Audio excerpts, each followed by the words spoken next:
Let's get right into it. Today, we're counting down some of the most perfectly normal but actually kind of dangerous advice you still hear all the time. Because nothing says bad idea quite like a tip your grandma swore by that could secretly ruin your body, brain, or both. Number 10. Feed a cold, starve a fever. Ah, the timeless classic. You've heard this one from a parent, a coworker, or that one guy who always wears socks with sandals. The idea is that if you've got a cold, eat more to fight it. But if you've got a fever, stop eating, because reasons. Here's the thing. This advice comes from a 16th century medical textbook. You know, back when doctors also recommended leeches, bloodletting, and burning witches at the stake. The original idea was that feeding gave your body energy to fight the cold, and starving cooled down a fever. Except, your immune system doesn't care about your medieval calorie math. In reality, starving yourself while you're sick deprives your body of the energy it needs to heal, especially if you have a fever, since that burns even more energy. So you're basically telling your body, hey, good luck fighting this off with nothing but water and spite. Your immune system deserves better. So yeah, don't listen to this one unless you enjoy dragging your recovery out longer just to feel historically authentic. Number 9. If you're lost, keep walking. Let's say you find yourself alone in the woods because obviously you thought hiking solo without telling anyone was a fun Instagram idea. Then you get lost. Panic sets in. And then that little voice in your head whispers, just keep walking. You'll find your way out eventually. Bad idea. Survival experts actually have a term for this. It's called being an overconfident idiot. Okay, they call it self-rescue, but the point is the same. The more you wander around without a plan, the more disoriented you get, and the more energy and daylight you burn. What you should actually do? Stop. Stay put. Mark your location. Make yourself visible. The chances of search and rescue finding you skyrocket if you don't try to outsmart the forest like it's some kind of poorly written escape room. Basically, don't walk yourself deeper into danger just because you think you're Bear Grylls. Unless you are Bear Grylls. In which case, carry on, champ. Number 8. Put butter on a burn. Yes, people still say this. Butter on a burn. Because nothing screams, I know first aid, like treating injured skin by rubbing dairy fat on it.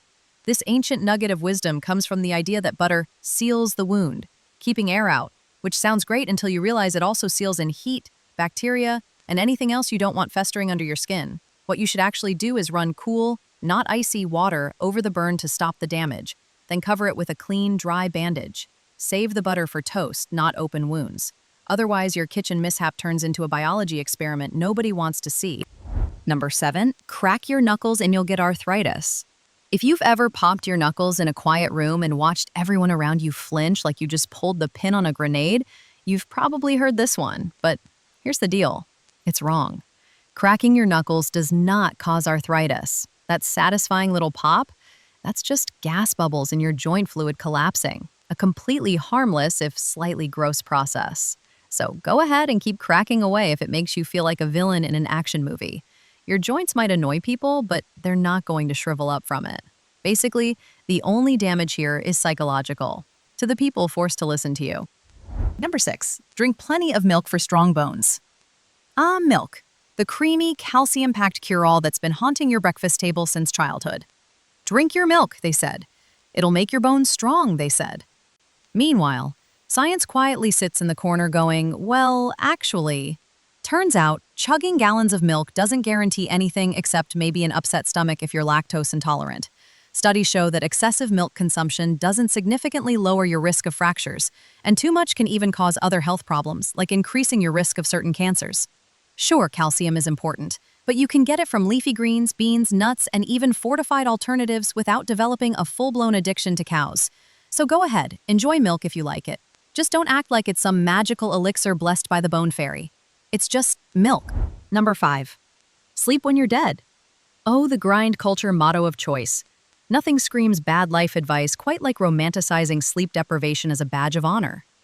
Here's the thing. You will sleep when you're dead, yes. But if you skip sleep long enough, that appointment is going to come sooner than you think. Chronic sleep deprivation is linked to everything from heart disease to diabetes to turning into an irritable gremlin who cries at dog commercials. Your brain literally uses sleep to clean itself of toxins and consolidate memories. Skip enough of it, and your body basically becomes that junk drawer everyone's afraid to open. So if you're out here bragging about running on 2 hours of sleep and caffeine fumes, congratulations, You're impressing nobody and your nervous system hates you. Go take a nap. You'll thank yourself later. Number 4. Starve a hangover. We've all been there. You wake up after a night of questionable decisions, your head feels like it's been colonized by angry woodpeckers, and someone tells you to just skip food and sweat it out. No. No, no, no. Hangovers happen because alcohol dehydrates you, messes with your blood sugar, and basically punches your liver in the face. The last thing you need is to deprive your body of water and nutrients while you lie there marinating in regret. Eat something. Drink water. Maybe take a walk. The human body can handle a lot, but it can't run on pure shame and stubbornness. Starving a hangover doesn't make you tough. It just makes you miserable and hungry. Not a great combo.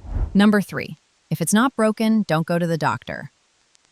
Ah, yes, the healthcare philosophy of champions. If you can still walk on it, breathe through it, and sort of ignore the stabbing pain, why bother with a doctor? Here's why.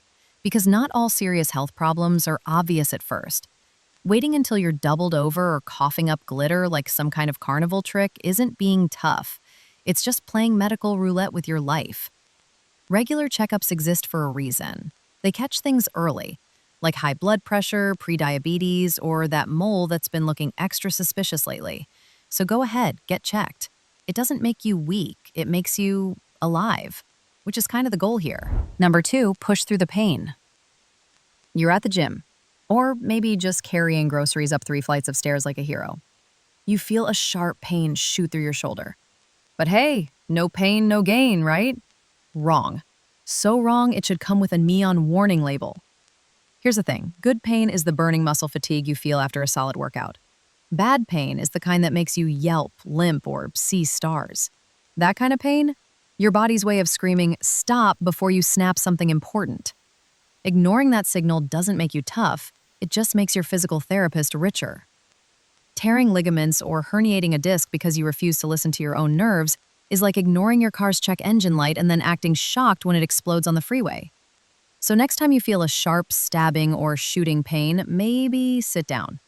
Or better yet, see a doctor. You're not auditioning for a Marvel movie. Take it easy, champ. Number 1. Just breathe through it. Ah, yes. The universal cure-all for everything from panic attacks to childbirth to getting stabbed in the leg by a jellyfish. Just breathe through it, they say, like you're a serene yoga master and not a panicking human meatball. To be fair, deep breathing can help in certain situations. But here's the problem. If you're hyperventilating, dizzy, or choking down shallow gulps of air because you're stressed, telling yourself to just breathe usually makes it worse. Why? Because your body already thinks it's dying, and now you're trying to micromanage your own lungs while also freaking out. The better approach? Breathe out, slowly. Focus on exhaling, not inhaling. Why? Because your body already has enough oxygen. The problem is the carbon dioxide imbalance, making you feel like you're suffocating. So no, you don't need to overthink your breathing like it's some advanced calculus problem. Just calm down, breathe out, and stop listening to that friend who read one article on mindfulness and thinks they're a monk now.